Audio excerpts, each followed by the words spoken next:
Pernahkah kita merasa kosong, meski segalanya terlihat sempurna? Tersenyum di luar, namun hati merintih tanpa suara. Ada rasa hampa yang tak mampu dijelaskan. Seperti ada sesuatu yang hilang, sesuatu yang jauh dari genggaman jiwa kita. Di tengah hiruk-pikuk dunia, terkadang kita lupa bahwa ada ruang dalam hati yang hanya bisa terisi olehnya.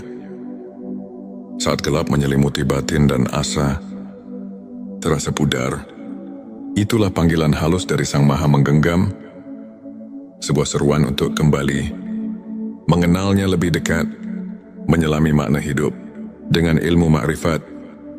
Inilah perjalanan menuju cahaya, tempat kita menemukan keikhlasan, ketenangan dan makna sejati dari setiap hela nafas.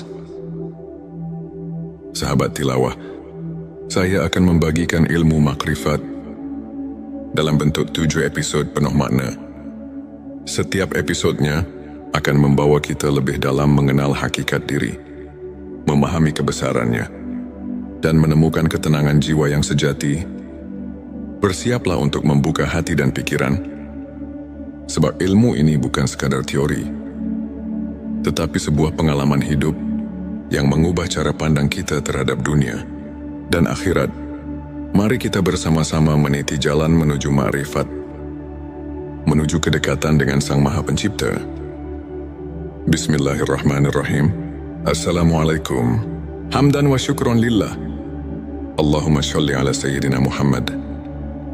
Selamat datang di channel T Semesta, tempat menggali ilmu yang mampu mengubah hidup dan menemukan kedamaian batin yang sejati.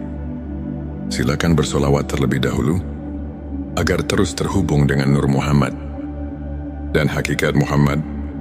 Dan tentu saja, silakan tulis solawat terbaik Anda yang sudah biasa Anda gunakan sehari-hari di kolom komentar, sebagai bentuk kecintaan kita kepada Rasulullah Shallallahu Alaihi Wasallam. Masya Allah, betapa besar nikmat dan berkah yang Allah berikan hanya dengan bersolawat. Di episode 1, ini ada 2 hal yang wajib kita pahami dalam ilmu makrifat, yaitu tentang mudarat dan manfaatnya. Segi mudaratnya ialah ada kalanya membawa orang menjadi sesat atau musyrik, dan ada kalanya membawa orang jadi apatis, mengasingkan diri dari pergaulan masyarakat ramai, dan secara mutlak memandang dunia ini sebagai tempat kotoran dan merusak. Padahal dunia ini tempat beramal, bekerja dan berjuang untuk kebahagiaan umat manusia di dunia. Dan di akhirat, bisa terjadi hal-hal demikian itu apabila seseorang bertasawuf tanpa berakidah yang konsekuen dan bersyariah, dan tanpa tasawuf yang berasal dari tasawuf Islam yang murni. Dengan akidah yang hasil dari marifat sebenarnya itu, kita pasti mengetahui bahwa Tuhan itu pasti ada dan bisa merasakannya sendiri secara qati. Karena mereka itu pasti mengenalnya sehingga betul-betul mempercayainya. Dengan syariah, kita dapat taat menuruti peraturan-peraturan agama atau peraturan Tuhan. Dan dari ilmu marifat dan ilmu tauhidlah kita bisa merasakan dalam batin kita dan mengenal Tuhan, untuk siapa dipersembahkan amal ibadah kita, dan sebagai kontrol jiwa untuk khusyuk kepadanya. Itulah segi mudaratnya. Segi manfaatnya ialah karena tauhid merupakan dasar pokok, kekuatan batin, pembersih jiwa dari kemusyrikan dalam hati, dan penumpuk iman, penyubur amal soleh, semata-mata mencari keridhaan Allah, memperkuat daya juang dengan sifat yang bernilai tinggi, membina tata hidup dan kehidupan, terutama untuk membina mental pembangunan. Atas dasar-dasar tasawuf, maka Islam akan lebih mampu membangun kemajuan dunia. Dan terutama pada pembangunan nasional kita sekarang ini. Maka sesuai dengan tujuan channel T Semesta ini, seperti yang sudah Anda ketahui, dan dapat dilihat dari deskripsi channel ini yang menunjukkan pentingnya ilmu makrifat dan tauhid ini. Untuk untuk menjadi referensi acuan keilmuan yang lebih mendalam untuk umat Islam yang masih sama-sama membutuhkannya. Maka untuk itu saya sangat mengharapkan agar channel dan video ini dapat dicerna, diterima dan diteliti. Dan harus hati-hati dalam mengambil kesimpulan, karena channel T Semesta ini sangat mendalam sebagai bahan studi, di mana ilmu tauhid merupakan pusat keyakinan dalam hati. Karena umat Islam tanpa keyakinan itu nol besar. Nah, sahabat tilawaku, sebenarnya jika bahasan ini dilanjutkan, ini pasti banyak sekali yang menyangkut kata-kata asroriyah. Rahasia yang memang sedikitnya menyangkut pada keterangan yang bersifat asroriyah. Seperti yang tercantum di dalam kitab Sirur, asror yang berbunyi, kufran artinya sesungguhnya menjelaskan tentang rahasia ketuhanan. Adalah hukumnya kufur. Juga ada lagi keterangan yang berbunyi, man arafa lahu kala lisanuhu, artinya barang siapa yang telah mengenal Tuhannya, maka lipatkanlah lidahmu. Kitab Darun Nafis. Maka dengan dua keterangan ini, kami merasa takut untuk kelanjutannya. Tapi setelah lama kami pikir, juga dalam hati merasa kasihan untuk generasi selanjutnya. Bagaimana kalau umat Islam untuk masa depan semakin jauh dengan yang sebenarnya? Karena melihat di zaman sekarang, yang bisa kita lihat bersama, sudah jauh dengan aturan yang sebenarnya. Banyak orang yang sudah tidak hormat lagi kepada orang tua, juga sudah kurang adil dengan sesama manusia. Nyawa orang sudah tidak ada harganya lagi. Pembunuhan di mana-mana. Coba kita perhatikan sekarang ini. Manusia sudah tidak merasa takut kepada Tuhan. Kejahatan di mana-mana. Korupsi sudah jadi biasa. Jadi kami merasa khawatir untuk masa yang akan datang. Karena kalau tidak ada peringatan dari ulama-ulama, sekarang dengan cara membeberkan hukum-hukum Allah dan Rasul-Nya, itu jelas untuk masa yang akan datang akan lebih parah lagi daripada sekarang. Maka dengan ini kami akan memberanikan diri di dalam channel T Semesta ini untuk siap melanjutkan pembahasan tentang ilmu makrifat tingkat tinggi. Ilmu makrifat, kenali diri maka mengenal Allah SWT. Dan ilmu tauhid, karena Allah telah berfirman, yang dicatat dalam Al-Quran surat ketiga, ayat 79 yang artinya sebagai berikut. Hendaklah kamu menjadi orang-orang Rabbani, karena kamu selalu mengajarkan Alkitab, dan disebabkan kamu tetap mempelajarinya saudaraku. Maka dengan ini, insya Allah semoga Allah memberikan taufik dan hidayahnya, sehingga bisa lancar untuk kelanjutannya, dalam upaya menumbuh suburkan ilmu dan iman secara ruhul. Islam di akhir abad ke-20 ini, ada kecenderungan masyarakat, semua ilmu untuk mendalami ilmu tasawuf. Hal ini ditandai dengan semakin maraknya untuk mendalami penerbitan buku tasawuf, dan upaya oleh kalangan luas masyarakat. Semua ilmu ini dijabarkan oleh masyarakat dalam kehidupan mereka sehari-hari, sehingga dapat membentuk kehidupan agamis. Tentu kondisi seperti ini hendaknya terus dipelihara dan tumbuh kembangkan dalam rangka meningkatkan keimanan dan ketakwaan terhadap Allah yang Maha Esa. Sahabatku, sahabat tilawah semesta yang dimuliakan Allah, firman Allah dalam surat ke-7 ayat 172, yang artinya sebagai berikut, dan ingatlah, ketika Tuhanmu mengeluarkan anak Adam dari punggung sulbi, mereka mengambil kesaksian terhadap jiwa mereka. Seraya Tuhan berfirman, bukankah aku Tuhanmu? Mereka menjawab, ya betul kami menjadi saksi. Supaya kamu nanti pada hari berhenti, tidak mengatakan, sesungguhnya kami orang yang lalai, atau tidak diberi peringatan tentang hal ini. Di dalam ayat ini kalau betul-betul dihayati dan ditafakuri secara jernih, Tentu kita merasakan kejutan dengan ayat ini.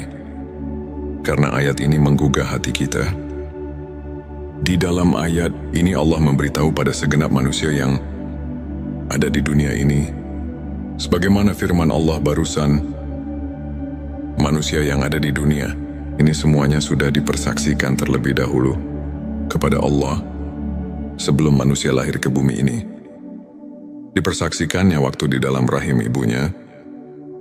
Menurut keterangan dalam hadis Bukhari, di bab kejadian makhluk halaman 733 ayat 9, Rasulullah telah menerangkan, dipersaksikannya di alam arwah, di waktu kandungan umur 4 bulan di dalam kandungan sang ibu. Menurut firman Allah tadi, supaya di hari berhenti jangan lupa lagi pada Allah. Jadi menurut ayat ini, kita semua sebagai manusia jangan leha-leha, atau jangan hidup terlena, karena kita diamat-amati. Maka jangan lupa pada Allah sang pencipta alam semesta. Dengan hati yang jujur, jangan mendustai diri sendiri. Sebagaimana keterangan dari Imam Ghazali yang berbunyi, tanyalah hatimu, tanyalah dan tanyalah hatimu, walau orang lain memberi fatwa. Disinilah kita harus jeli untuk mentafakuri ayat-ayat yang berkaitan dengan perasaan yang ada di dalam hati kita. Ayat ini memberi perangsang pada kita masing-masing, supaya hati kita ini jangan ketiduran, sehingga kita terlena dengan apa yang ada di dunia ini. Lupa pada tugas hidup kita sebagai hamba Allah Subhanahu wa Ta'ala yang tidak boleh dilupakan, yaitu menjalankan perintah-perintah yang telah diperintahkan dalam Al-Quran dan hadisnya. Dalam ayat tadi di atas Allah telah memberi peringatan kepada kita semua. Kita jangan lupa kepada Allah Subhanahu wa Ta'ala, Tuhan kita. Sekarang mari kita tanya diri kita masing-masing, apakah kita sekarang ingat pada Allah? Di sini kita harus bertanya kepada hati kita yang jujur. Jangan membohongi diri sendiri, karena di sini bukan ditanya ingat pada namanya Tuhan, tapi di sini ditanya ingat pada Tuhannya, yang diberi nama Allah, yang diberi nama Tuhan. Kenapa pertanyaan seperti ini? Karena banyak sekali orang cuma ingat kepada namanya saja, bukan ingat kepada Allahnya, bukan ingat kepada Tuhannya. Untuk menjawab pertanyaan ini, pertama kita harus memakai pikiran yang mendalam. Kedua harus fakum bida wahir. Ketiga harus memakai hati yang jujur. Baru pertanyaan ini bisa dijawab dengan sempurna. Tapi kalau dijawab dengan hati bainaung, ini pasti akan menimbulkan fitnah di kalangan umat Islam. Na'udzubillah, jangan terjadi seperti ini. Ini cuma mengingatkan hati kita, khususnya umat Islam, jangan sampai keliru untuk menetapkan akidah kita kepada Allah Subhanahu wa Ta'ala, Tuhan kita semua. Karena Tuhan mengamat-amati, jangan sampai lupa kepadanya. Sahabat tilawaku, ini adalah episode kedua. Sekarang mari kita tanya diri kita masing-masing, apakah kita sekarang ingat pada Allah? Di sini kita harus bertanya kepada hati kita yang jujur. Jangan membohongi diri sendiri, karena di sini bukan ditanya ingat pada namanya, tapi di sini ditanya ingat pada Tuhannya, yang diberi nama Allah, yang diberi nama Tuhan. Kenapa pertanyaan seperti ini? Karena banyak sekali orang cuma ingat kepada namanya saja, bukan ingat kepada Allahnya, bukan ingat kepada Tuhannya.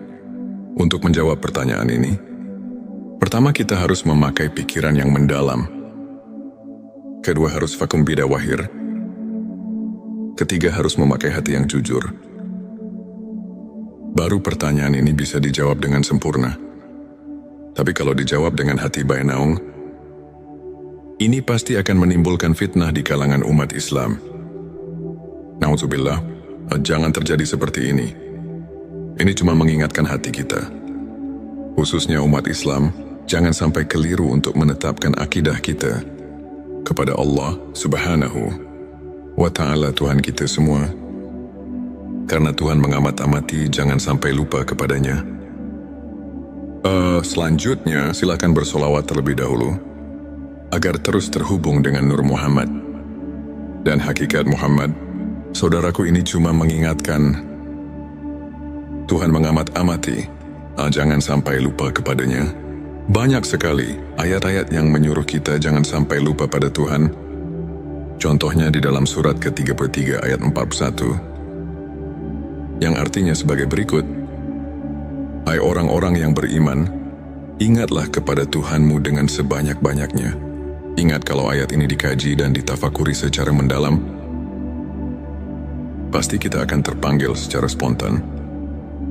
Terus kita mengusahakan supaya kita terus-menerus ingat kepada Tuhan. Bahkan ada lagi keterangan yang mengingatkan, ingatannya kepada Tuhan harus pikulilam hati wa nafasimbi, ada di kuli. Maklumilah ingatnya kepada Tuhan harus sebing bilangan nafas dan kedipan mata. Ada lagi keterangan di dalam surat ke-7 ayat 205 yang artinya sebagai berikut, dan sebutlah nama Tuhanmu dalam hatimu dengan menyatakan diri, dengan rasa takut, dan dengan tidak mengeraskan suara di waktu pagi dan petang. Dan janganlah kamu termasuk orang-orang yang lalai. Fadkur di sini artinya, ingat-ingat itu pekerjaan hati. Sedangkan hati itu kalau kita rasakan bukan pekerjaan lisan, tapi pekerjaan hati. Bisa ingat kalau ada pemberian dari dua panca indera, ialah dari telinga dan mata. Kalau tidak ada pemberian dari dua panca indera itu, tidak akan ada di dalam hati. Cobalah kita rasakan, bisa ingat pada yang kamu belum ketahui. Itu tidak mungkin, tapi awas pendengaran. Pendaksian penglihatan di sini bukan pendengaran atau penglihatan Swaul Basiro, tapi pendengaran atau penglihatan Ainal Basiro dan Hakul Basiro. Karena kalau penglihatan Swaul Basiro cuma bisa mendengar dan melihat yang kita lihat bersama, seperti gunung, laut, batu, pepohonan, hewan, dan sebagainya yang sama-sama kita lihat. Bukan itu yang dimaksud. Untuk mencapai derajat tingkat Ainal Basiro dan Hakul Basiro, hanya orang-orang tertentu saja. Ini cuma mengingatkan supaya jangan menafsirkan kepada pendengaran atau penglihatan Swaul Basiro. Disinilah kita harus hati-hati, jangan sampai cepat-cepat mengambil kesimpulan. Jadi harus diteliti dan ditafakuri yang lebih mendalam dulu, supaya jangan ada perselisihan paham di antara kita umat Islam. Saudaraku hadirin yang dirahmati Allah, untuk mengingat sebenarnya kepada Tuhan, kita harus suluk terlebih dahulu kepada guru antuk pituduh yang benar-benar ahli, karena tidak semua kiai, ajengan, dan ustadz yang bisa mengajarkan hal ini. Ada kekhususan untuk arif billah yang bisa untuk hal itu. Dengan sangat pentingnya untuk mengingat Tuhan, kita harus berusaha sekuat tenaga. Karena kalau kita lupa kepada Tuhan sekarang, apalagi nanti di akhirat, pasti kita akan lupa.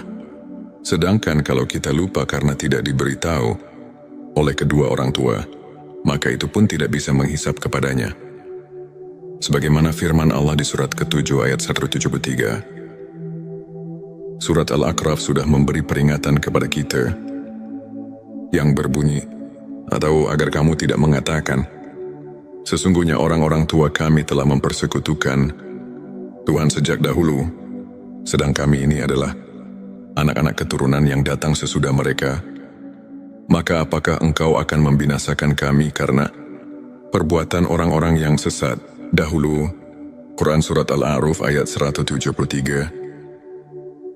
Nah, di sini marilah semua, khususnya orang-orang yang beriman, mari kita bangkitkan pikiran kita untuk penelitian, mentafakuri ayat ini, karena sudah jelas dan dapat kita pahami tadi.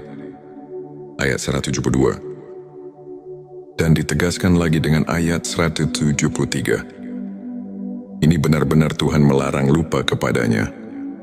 Juga jangan menyalahkan kedua orang tua, apalagi menghisapnya, karena kita sebetulnya sudah diberitahu oleh Tuhan melalui wahyunya kepada Nabi Muhammad Shallallahu Alaihi Wasallam bahwa kita semua sudah mengatakan qalu bala syahidna.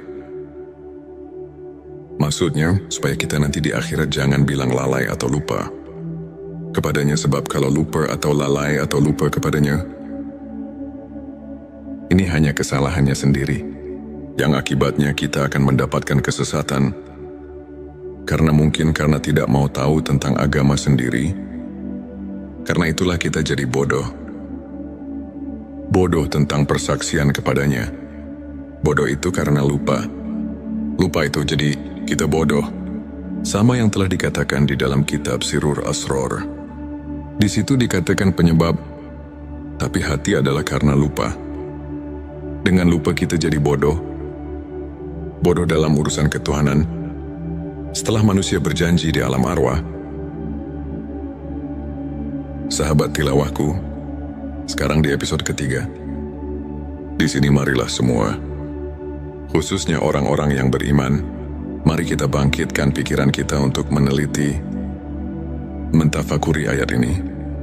Firman Allah di surat ke-7 ayat 173. Sudah memberi peringatan kepada kita yang berbunyi, atau agar kamu tidak mengatakan, sesungguhnya orang-orang tua kami telah mempersekutukan Tuhan sejak dahulu, sedang kami ini adalah anak-anak keturunan yang datang sesudah mereka. Maka apakah engkau akan membinasakan kami karena perbuatan orang-orang yang sesat dahulu? Quran Surat Al-A'raf ayat 173. Di sini sudah jelas dan dapat kita pahami, ini benar-benar Tuhan melarang lupa kepadanya. Juga jangan menyalahkan kedua orang tua, apalagi menghisapnya, karena kita sebetulnya sudah diberitahu oleh Tuhan melalui wahyunya kepada Nabi Muhammad Shallallahu Alaihi Wasallam bahwa kita semua sudah mengatakan qalu bala syahidna. Maksudnya supaya kita nanti di akhirat jangan bilang lalai atau lupa padanya, sebab kalau lupa atau lalai atau lupa kepadanya,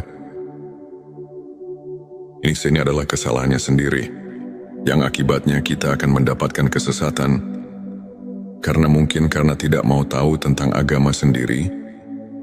Karena itulah kita jadi bodoh tentang persaksian kepadanya. Bodoh itu karena lupa. Lupa itu jadi kita bodoh. Begitupun yang telah dikatakan di dalam kitab Sirur Asror. Di situ dikatakan, penyebab buta hati adalah karena lupa. Dengan lupa kita jadi bodoh. Bodoh dalam urusan ketuhanan. Setelah manusia berjanji di alam arwah. Di dalam pengertian ingat, ada 3 macam pengertian. Yang pertama, ada yang mengartikan harus banyak dikil, atau wirid membacakan kalimat thayyibah. Contohnya seperti takbir, tahmid, tahlil, dan sebagainya. Yang kedua, ada juga yang menafsirkan harus banyak ingat itu dengan memperaturkan hukum-hukumnya. Seperti di dalam kehidupan sehari-hari, kita harus sesuai dengan aturan Tuhan. Jangan mengerjakan pekerjaan sekehendak hawa nafsu kita, karena nanti semua perilaku kita harus dipertanggungjawabkan. Yang ketiga, ada juga yang menafsirkan banyak ingat itu adalah sebagaimana yang telah dijabarkan di dalam kitab-kitab tasawuf. Seperti dalam di kitab Al-Hikam, para arif bila menafsirkan ayat tersebut di atas dan meneliti di surat kedua ayat 152, itu benar-benar kita selaku manusia yang ada di jagat raya, ini dilarang keras lupa kepada Tuhan. Jadi kita di dalam menafsirkan ayat tersebut harus hati-hati, karena urusan ingat itu adalah urusan hati atau urusan kolbu. Ini tidak bisa dengan begitu saja. Walaupun yang sebelumnya juga tidak salah, itu penafsiran tingkat dasar. Tapi kita harus ingat, ini pekerjaan kolbu, harus vakum bidawahir, sehingga bisa dirasakan oleh yang mengingatnya. Untuk mengingat dengan sebenarnya, ini harus melalui proses-proses yang tertentu, karena kolbu itu tidak akan bisa dibohongi. Kolbu bisa ingat cuman kepada yang sudah diketahui. Kolbu tidak akan ingat kepada yang belum diketahui. Coba saja kita sama rasakan. Atau tanya hati kita masing-masing. Secara jujur, apakah bisa ingat kepada yang belum kita ketahui? Ini jawaban ada di dalam kolbu kita masing-masing. Untuk lebih jelasnya, ada keterangan di dalam kitab Sirur Asror di halaman 80. Di situ telah dijelaskan, yang artinya, yang dikatakan zikir ruh, itu adalah menyaksikan sifat tajalinya. Di dalam keterangan ini ada kalimat zikir. Di sini makna zikir bukan nyebut atau yang dikatakan wirid. Tapi zikir di sini ialah mengetahui atau menyaksikan, tapi untuk ingat itu, harus mengetahui dahulu kepada yang akan diingatnya. Apalagi ini urusan akidah. Akidah ketuhanan harus betul-betul positif kepada yang akan diingatnya. Sebagaimana yang kita maklumi bersama, kita setiap ibadah salat suka mengucapkan Afdalul zikri falam Anahu la ilaha illallah. Artinya cukupnya ingat itu adalah ketahuilah bahwa tidak ada lagi Tuhan kecuali Allah. Di dalam ayat ini kita semua sudah maklum. Bahkan para arif billah di dalam kitab tasawuf dan di kitab Al-Hikam, ayat ini betul-betul menunjukkan keharusan marifat kepada Tuhan, maksudnya supaya kita ingatnya kepada Tuhan. Benar-benar vakum bidawahyu, terasa benarnya dengan kolbunya sendiri. Karena untuk ingat kepada Tuhan, itu harus memakai amrun jauki, perasaan yang mendalam, ceritaan yang jujur, sesuai dengan pembuktiannya, walaupun pengertian orang lain menyalahkannya. Tapi kalau sudah vakum bidawahir di dalam kolbu, kita sudah nasion, andalilin sesuai dengan dalil-dalilnya. Itu jangan diragukan lagi, karena men lam yaduk lam yadri. Siapa yang tidak merasakan, barang tentu tidak akan mengetahuinya. Kita harus jujur, jangan membohongi diri sendiri. Sesuai dengan firman Allah di dalam surat ke-33 ayat 70. Yang artinya, hai orang-orang yang beriman, bertakwalah kamu kepada Allah dan mengucapkan kata yang benar. Di dalam ayat ini, kita kayaknya disuruh banyak menyadarkan diri, supaya jangan sembarangan di dalam mengingat Tuhan, atau jangan asal-asalan. Walaupun di level syariat itu tidak seberapa, salah itu hanya untuk orang-orang yang masih tingkat dasar. Tapi ketika sudah tingkat dewasa, di dalam agama, harus suluk lagi kepada yang lebih mendalam. Sahabatku, ada dalil yang mengatakan, yang artinya, barang siapa yang mengerjakan hari sekarang, sama saja dengan hari kemarin. Itu orang termasuk golongan yang merugi. Artinya kita jangan lari di tempat, karena itu tidak akan maju-maju. Tapi seharusnya, sebagaimana yang telah dikatakan oleh Sayyidina Ali, yang artinya, dan barang siapa mengerjakan hari, ini lebih baik dari hari kemarin. Itu tandanya orang yang mendapat keuntungan. Hadirin yang dimuliakan Allah. Ada pertanyaan dari jemaah. Pak, maaf saya mau bertanya. Boleh enggak? Kami jawab boleh saja. Karena kita harus benar-benar mengerti dan bisa merasakannya sendiri. Apa yang ditanyakan, katanya, setelah kita menyimak keterangan dari awal sampai akhir, juga meneliti dan mentafakurinya, sampai di sini, ini kayak manusia berikut saya. Harus mengenal Tuhan, itu harus diawali dari dunia ini. Nah, di sini saya mau nanya, apakah mungkin saya manusia biasa bisa mengenal Tuhan di dunia ini? Saya jawab, maaf, saya tidak akan menjawab langsung kepadamu. Tapi Allah lah yang akan menjawab pertanyaanmu. Sahabat tilawahku, ini adalah episode keempat. Sebelumnya, ada pertanyaan yang akan dijawab langsung oleh Allah. Ini ada dalam firman Allah, surat ke-5 Al-Maidah, ayat 35 yang artinya, hai orang-orang yang beriman, bertakwalah kepada Allah dan carilah jalan yang mendekatkan diri kepadanya, dan berjihadlah di jalannya, agar kamu mendapat keberuntungan. Dari ayat ini sudah jelas bahwa Tuhan menunjukkan kepada seluruh manusia yang ada di dunia ini, terutama kepada orang yang mengaku iman kepada Tuhan, bahwa kita selaku manusia yang sudah mengaku iman, harus sekeras mungkin untuk mencapai wasilah, atau jalan untuk taqarrub mendekatkan diri kepadanya.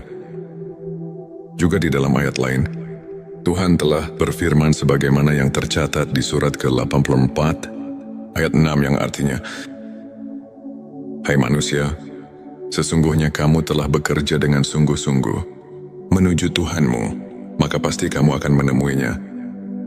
Sebelumnya silakan bersolawat terlebih dahulu, agar terus terhubung dengan Nur Muhammad dan hakikat Muhammad. Dan tentu saja, mari kita lanjutkan kebiasaan baik kita di sini. Silakan tulis solawat terbaik Anda, yang sudah biasa Anda gunakan sehari-hari di kolom komentar, sebagai bentuk kecintaan kita kepada Rasulullah Shallallahu Alaihi Wasallam. Karena siapa yang bersolawat 1 kali, Allah akan membalasnya dengan 10 kali lipat rahmat dan keberkahan. Masya Allah, betapa besar nikmat yang Allah berikan hanya dengan bersolawat. Hadirin yang dirahmati Allah, kalau kita kaji dari ayat ini, mungkin kita bisa pahami, juga mengerti, karena ayat ini Tuhan memerintah kepada seluruh manusia, khususnya kepada yang iman kepadanya. Di sini ada kalimat himbauan kepada seluruh manusia, bahwa kita harus tabah nafsi memeras keringat untuk berjumpa. Dalam hal ini mari kita tanya diri kita masing-masing, apakah kita mau berjumpa dengannya? Apa tidak itu tergantung kita masing-masing. Sahabat tilawahku, maaf sekali lagi saya mau tanyakan, kan manusia semua nanti setelah mati pasti berjumpa dengannya, karena semua akan pulang kepadanya. Ini bagaimana? Karena setiap pulang pasti berjumpa. Itu benar kalau dipikir dengan logika. Tapi kita harus mencari bukti kebenarannya dari ayat atau hadis yang qat'i, supaya bisa dipertanggungjawabkan. Karena ini urusan akidah yang harus benar-benar nasionan dalilin, sesuai dengan dalil-dalilnya dari Allah dan Rasulnya. Tapi kami menemukan salah satu hadis Sahihul Bukhari. Di situ ada keterangan yang berbunyi. Hadits ini diriwayatkan oleh Anas bin Malik. Anas bin Malik mendengar perkataan Mu'ad bin Jabal. Mu'ad bin Jabal mendengar langsung dari Rasulullah Shallallahu Alaihi Wasallam.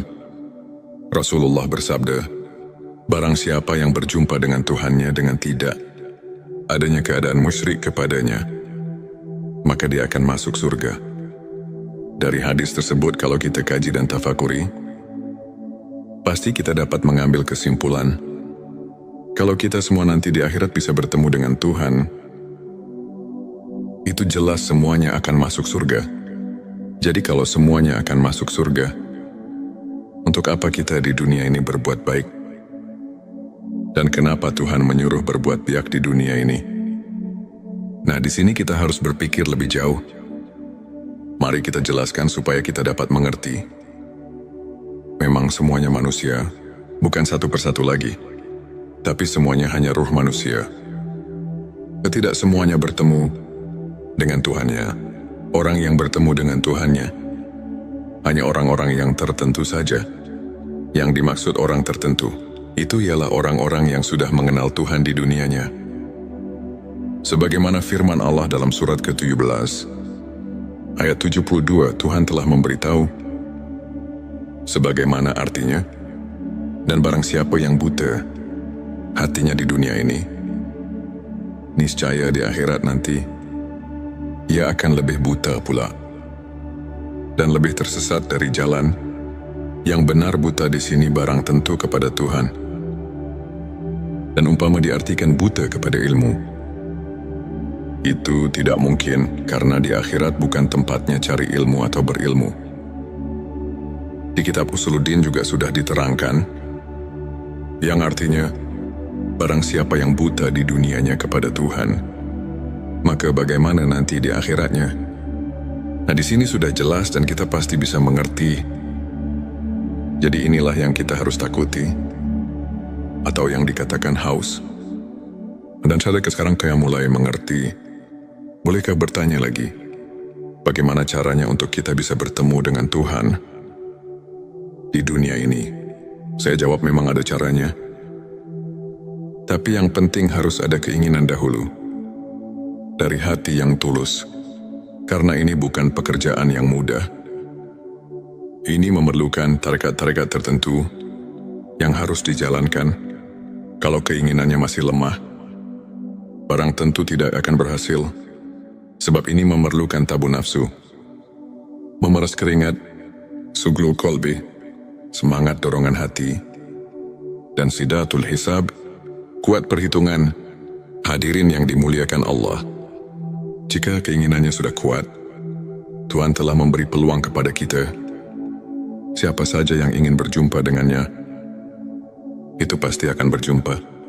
Sebagaimana firman Allah yang tercatat di dalam surat ke-18, ayat 110 yang artinya, barang siapa yang mengharap perjumpaan dengan Tuhannya, maka hendaklah ia mengerjakan amal yang soleh, dan janganlah ia mempersekutukan seorang pun dalam beribadah kepada Tuhannya. Sahabat tilawahku, ini merupakan episode kelima. Jika keinginannya kita sudah kuat, Tuhan telah memberi peluang kepada kita. Siapa saja yang ingin berjumpa dengannya, itu pasti akan berjumpa. Sebagaimana firman Allah yang tercatat di dalam surat ke-18, ayat 110 yang artinya,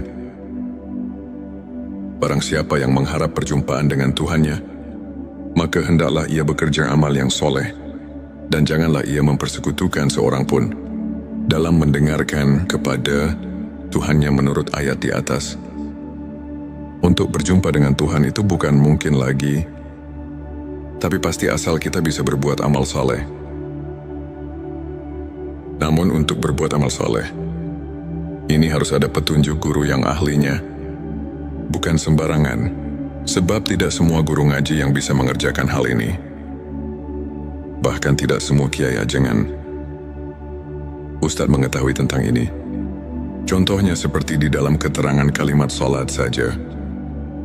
Kan syotnya salful kolbi, artinya elingan atau ingatan suci. Jadi di dalam salat harus mempunyai ingatan suci. Artinya harus sudah hilang dari sifat samar dan meraba kepada Tuhannya. Tapi buktinya boleh rasakan sendiri. Sudah biasa, begitukah kita? Apa belum padahal? Tuhan sudah berfirman di dalam hadits qudsi yang tercatat di kitab Al-Hikam, yang artinya, aku adalah Kanjeng Mapian yang terpendam dan tertutup. Aku ingin ditemukan dan dikenalnya. Kuciptakan makhluk agar mereka mengenalku. Setelah mengenal hadits ini makin jelas, bukan mungkin lagi untuk mengenal Tuhan. Tapi pasti, asal mempunyai keinginan yang keras dan kuat perhitungan. Tapi walaupun begitu, ini bukan pekerjaan gampang. Ini harus suluk dahulu kepada ahlinya, atau kepada guru yang benar-benar ahlinya. Sekali lagi, untuk mencari guru urusan marifat kepada Tuhan. Tidak semua kiai ajengan dan ustadz bisa menunjukkan tentang hal ini. Tapi harus betul-betul mencari guru yang mengajarkan tentang hal marifat. Ini ada kekhususan, tidak sembarangan. Sebelumnya silakan bersolawat terlebih dahulu, agar terus terhubung dengan Nur Muhammad dan hakikat Muhammad. Masya Allah, betapa besar nikmat yang Allah berikan hanya dengan bersolawat. Sahabat tilawahku yang dirahmati Allah, kita lanjutkan kembali. Jadi kita harus hati-hati, supaya jangan salah pilih dalam memilih guru yang dikatakan tadi. Sebab ahli tarekat pun tidak semua bisa sampai marifat kepada Tuhannya atau mengenal Tuhannya. Juga tidak cukup hanya dengan membaca buku tentang marifat. Karena bacaan yang ada di dalam buku cuma isyarat dan itibar saja. sebagaimana ada keterangan di dalam kitab Hikam yang berbunyi, apa saja yang keluar dari bibirmu, itu adalah cuma isyarat dan itibar. Jadi walaupun terus-menerus membaca buku tentang marifat, sampai 1000 kitab, itu tidak akan sampai kepada marifat, sebagaimana keterangan yang ada di dalam kitab Sirur Asrul, yang berbunyi, manusia yang tidak sampai tingkat ilmu ini, mengenal Allah, maka dia tidak dikatakan alim. Secara hakikat, walaupun dia telah menguasai 1000 kitab, karena dia tidak mencapai derajat rohaniah. Sirur Asrul, dari keterangan ini sudah memberi penjelasan pada kita semua, bahwa tentang marifatullah itu benar-benar ada kekhususan, juga ada ajaran tertentu. Ada yang bertanya lagi, untuk apa belajar ilmu marifat? Dan apa wasilahnya? Saya jawab tentu saja ada wasilahnya. Tadi di atas atau di video sebelum ini, jika kita semua lupa kepada Tuhan di dunia, apalagi nanti di akhirat, setelah kita mati, baru datang ke kubur. Menurut keterangan dan banyak yang menerangkan, 7 langkah pulang yang mengantarkan jenazah, maka datang malaikat mungkar nakir untuk meriksa kita. Atau mentakoni kita, apa yang pertama ditanyakan? Kan marobuka, yang artinya mana Tuhanmu? Di sini kalau roh kita tidak punya rasa tahu, itu tidak mungkin bisa jawab. Kalau tidak bisa jawab, di dalam keterangan sudah dipastikan mendapat siksa kubur. Itu yang tidak diinginkan oleh semua manusia. Sahabat tilawahku, sekarang coba kita tafakuri. Yang datang itu malaikat. Sedangkan malaikat, itu semua juga sudah pada tahu bahwa malaikat itu diciptakan dari cahaya atau sejenis cahaya. Barang tentu bahasanya juga bahasa cahaya. Kalau kita tidak mengerti hal itu, tentu roh kita tidak akan bisa apa-apa. Sedangkan ini tidak bisa dihafalkan. Ini harus dengan ilmu atau mengetahuinya. Maka dengan ini, mari kita bersama-sama untuk suluk hal ini. Carilah guru suluk yang benar-benar ahlinya. Juga harus hati-hati. Jangan salah pilih. Kalau salah pilih, pasti kita celaka dunia dan akhirat. Oleh karena itu dalam mendengarkan dan memahaminya, diperlukan ketelitian, pemikiran yang jernih dan tajam, daya serap yang kuat, dan wawasan yang luas, serta yang penting disertai dengan hati yang ikhlas, dan lillahi ta'ala, dan kukuhnya iman, serta menjadi terapi kejiwaan orang yang memerlukan taqarrub kepada Tuhan yang Maha Esa. Karena jika kita dikatakan gegabah di dalam memahaminya, itu tidak akan berhasil. Untuk memberi kegampangan, di dalam channel T Semesta ini akan diterangkan tentang kejadian asal kita supaya kita sedikitnya bisa memahaminya. Tapi ini cuma untuk memberi kemudahan daya pikir saja, bukan. Setelah mendengarkan video ini kita bisa marifati. Dalam video ini cuma isyarat dan itibar untuk memberi keleluasan daya pikir kita supaya kita mempunyai daya pikir amrun jauki. Perasaan yang mendalam. Maksudnya setelah mempunyai perasaan yang mendalam, kita bisa meningkatkan ibadah yang benar-benar koti. Dan nasyun andalilin, cocok dengan dalil dan contohnya. Maka dari itu, kita harus memahami dulu tentang awal penciptaan. Tentang awal penciptaan makhluk, kami referensikan dari kitab Sirur Asrul. Karena di sana itu udah enak banget. Mari kita telusuri bagaimana dan dari mana kita asal sekarang. Di dalam kitab Sirur Asrul, di situ banyak sekali menerangkan tentang asal, muasal kejadian manusia. Jadi kita bisa mengambil hikmahnya dari kitab tersebut. Karena kitab tersebut dapat dipertanggungjawabkan kebenarannya, karena sesuai dengan kenyataannya. Dan bisa dirasakan sendiri kalau kita sudah memahaminya. Di dalam kitab Sirur Asror diterangkan secara jelas. Saya akan langsung menjabarkan dalam bentuk terjemah, yang artinya sebagai berikut. Ketahuilah, Semoga engkau diberi taufik kepada segala yang dicintai dan diridhoi Tuhan. Makhluk yang pertama yang menciptakan Tuhan adalah Ruh Muhammad sallallahu alaihi wasallam. Telah diciptakan dari cahaya jamal Allah. Sebagaimana firman Allah dalam hadis Qudsi, "Aku ciptakan Ruh Muhammad dari cahayaku." Nabi sallallahu alaihi wasallam bersabda, "Yang pertama diciptakan oleh Tuhan, yaitu ruhku, dan yang pertama diciptakan oleh Tuhan adalah cahayaku, dan yang pertama diciptakan oleh Tuhan, yaitu kalam, dan yang pertama diciptakan oleh Tuhan, yaitu akal ruh cahaya." Kalam dan akal pada dasarnya adalah satu, yaitu hakikat Muhammad, sahabat tilawahku. Kemudian ada lagi yang enak sekali untuk dipahami.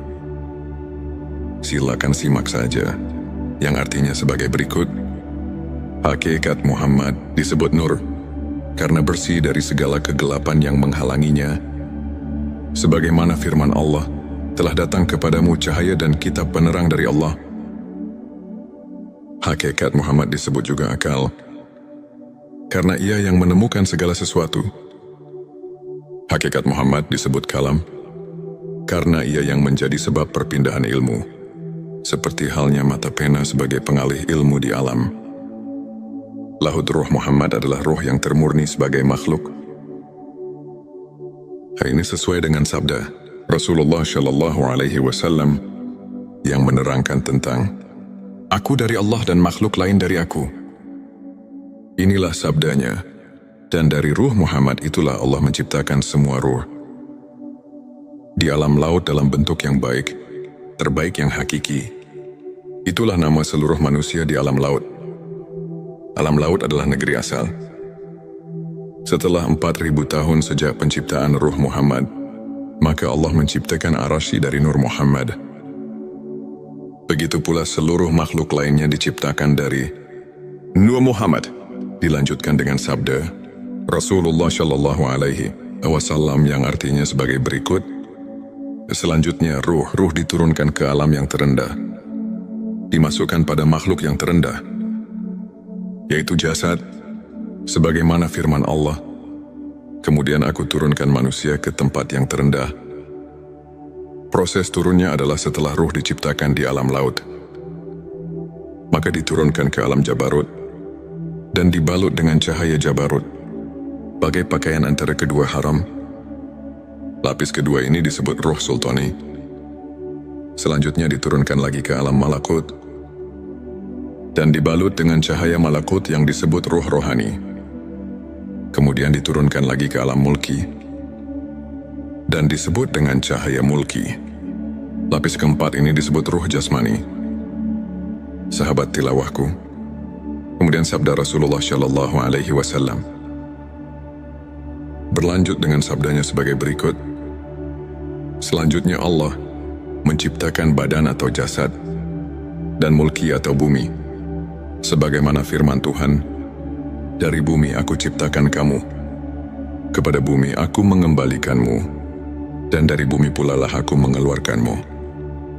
Setelah terwujud jasad, maka Allah memerintahkan ruh agar masuk ke dalam jasad, dan ruh masuk ke dalam jasad. Sebagaimana firman Allah, "Kuciptakan ruh dariku ke dalam jasad." Hadirin sahabat tilawah yang dirahmati Allah. Kemudian sabda Rasulullah Shallallahu Alaihi Wasallam ditutup dengan sabdanya sebagai berikut. Ketika ruh berada di dalam jasad dan merasa senang berada jasad, ruh lupa akan perjanjian awal di alam-alam laut, yaitu hari perjanjian alastu bi rabbikum. "Bukankah aku ini Tuhanmu?" Ruh menjawab, "Benar, engkau adalah Tuhanku." Karena ruh lupa pada perjanjian awal, maka ruh tidak dapat kembali ke alam laut sebagai tempat awal dengan kasihnya Tuhan. Maka menolong mereka dengan menurunkan kitab-kitab samawi sebagai peringatan tentang negeri asal bagi mereka. Sesuai dengan firman Tuhan, berikanlah peringatan pada mereka tentang hari-hari Tuhan. Ialah hari pertemuan antara Tuhan dengan seluruh arwah di alam laut. Lain halnya dengan para nabi, mereka datang ke bumi dan kembali ke akhirat, badannya di bumi, sedangkan rohnya intinya berada di negeri asal. Karena adanya peringatan ini, sangat sedikit orang yang sadar dan kembali, serta berkeinginan dan sampai ke alam asal. Karena sedikitnya manusia yang mampu kembali ke alam asal, maka Allah melimpahkan kenabian kepada Ruh Agung Muhammad Rasulullah, penutup petunjuk jalan dari kesesatan ke alam terang. Ia diutus para rasul untuk mengingatkan mereka yang lupa dan membuka hatinya. Nabi mengajak mereka agar kembali dan sampai serta bertemu dengan jamal Allah yang azali sesuai dengan firman Allah mengatakan, "Ini adalah jalanku, aku mengajak ke jalan Allah dengan pandangan yang jelas. Aku dan para pengikutku." Nabi bersabda, "Para sahabatku seperti bintang-bintang, mengikuti yang manapun kamu akan mendapat petunjuk." Di dalam ayat ini, seolah-olah memberi khobar kepada kita semua, bahwa Rasulullah dalam makna ayat yang baru dikobarkan, itu semuanya menjurus kepada bahwa manusia seharusnya kita harus bisa kembali ke alam asal. Maksudnya supaya harus berusaha sekuat mungkin. Tapi jangan lepas dari ajaran Rasulullah yang diajarkan kepada kekasihnya, ialah Ahlus Sufi yang mendapat pelajaran langsung dari Rasulullah. Sahabat tilawahku, di episode ke-6 ini, kami akan mengingatkan kalau kita sekarang rupanya sudah agak jarang sekali untuk memperhatikan hal yang barusan saya katakan, karena yang diinginkan hanya dengan bayangan surga saja. Padahal inilah yang lebih penting untuk seluruh manusia. Karena kalau kita nanti setelah mati, roh kita tidak bisa pulang ke alam asalnya, itu pasti akan tersesat. Yang tersesat itulah yang dinamakan masuk neraka. Maka dengan ini kita mari sama-sama mentafakuri ayat tersebut, supaya kita semua bisa mawas diri. Apakah kita sudah mentafakuri hal tersebut? Apa belum jika memang belum terpikir tentang hal tersebut?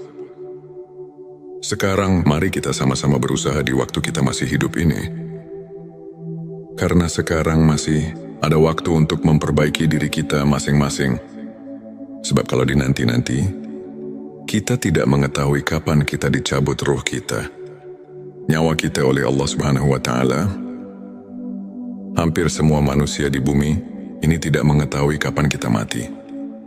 Maka dengan inilah, kita alhamdulillah setelah menganalisa hadis-hadis, Rasulullah jadi bisa mengetahuinya. Setelah mengetahui hadis-hadis yang tadi di awal video, hati kita merasa terpanggil.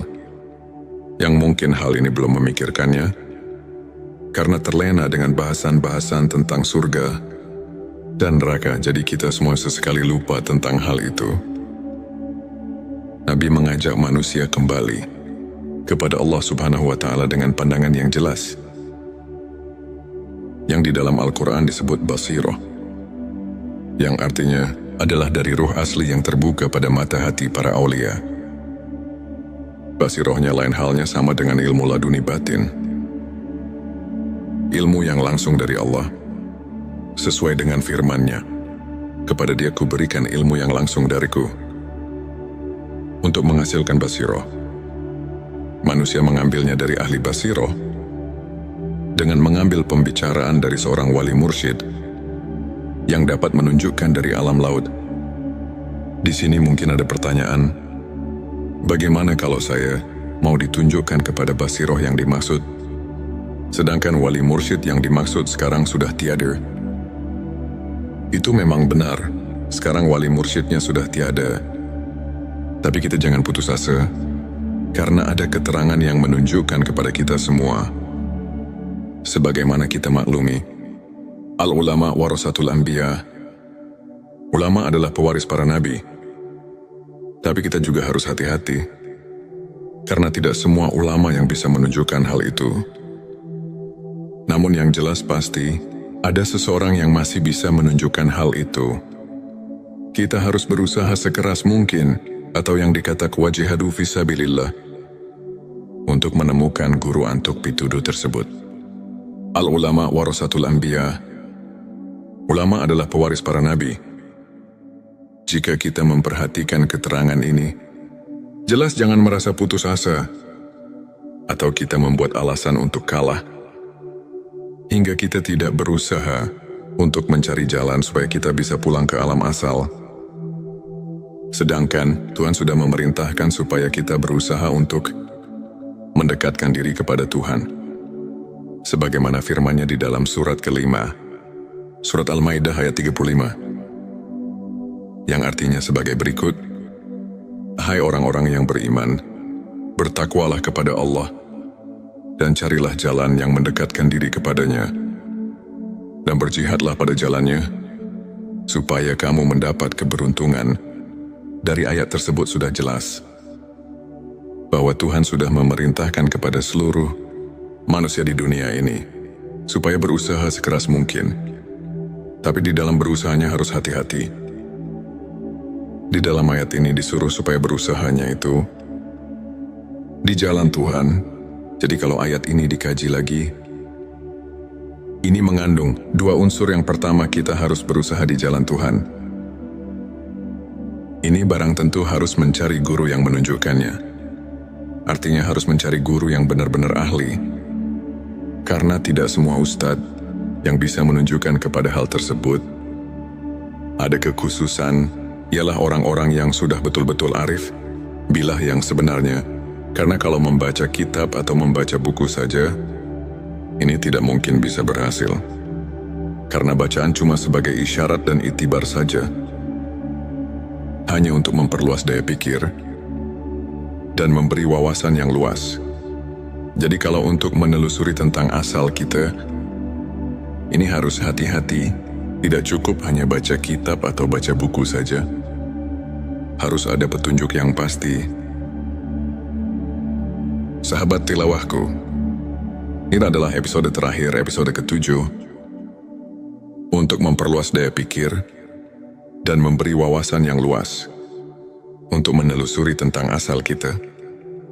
Ini harus hati-hati, tidak cukup hanya baca kitab atau baca buku saja, tapi harus ada petunjuknya yang pasti. Mari kita tafakuri dan rasakan kita bersama. Sebagaimana dalil telah tertulis dalam kitab Sirur, Asror yang berbunyi, "Aku dari Allah dan makhluk lain dari kami." Yang dimaksud makhluk lain di sini, mari kita perhatikan penjelasannya. Sebagaimana sabda Rasul yang artinya, "Dan dari ruh Muhammad itulah Allah menciptakan semua ruh di alam laut." Dan ada lagi dalil yang menjelaskan tentang asal-usul seluruh makhluk. Sebagaimana yang diterangkan di dalam kitab Aqidatun Najin, yang artinya sebagai berikut. Yang pertama diciptakan Tuhan ialah akal-akal. Itu bangsa lelembut, rubaniyah rohaniyah. Dan itulah hakikatul insan. Hakikatul insan itulah yang bisa membuktikan dan mengerti, yang bisa marifat kepada Tuhan, dan itulah yang menjadi sebab diperintahnya dan dipinta pertanggungjawabnya dari orang tersebut. Sahabat tilawahku, dari keterangan ini, mari kita simak sejenak, supaya kita betul-betul mengerti asas tujuannya. Kalau kita sudah mengerti dan meneliti tujuannya, pasti kita tidak akan mengeluarkan fitnah di kalangan masyarakat, atau sekurang-kurangnya kita bisa memahami tentang hak yang kita harus diketahui atau kita tuju. Selanjutnya, silakan bersolawat terlebih dahulu, agar terus terhubung dengan Nur Muhammad dan hakikat Muhammad, sahabatku di dalam keterangan atau dalil barusan, memberitahu kepada kita semua bahwa manusia awalnya diciptakan oleh Tuhan ialah di dalam laut.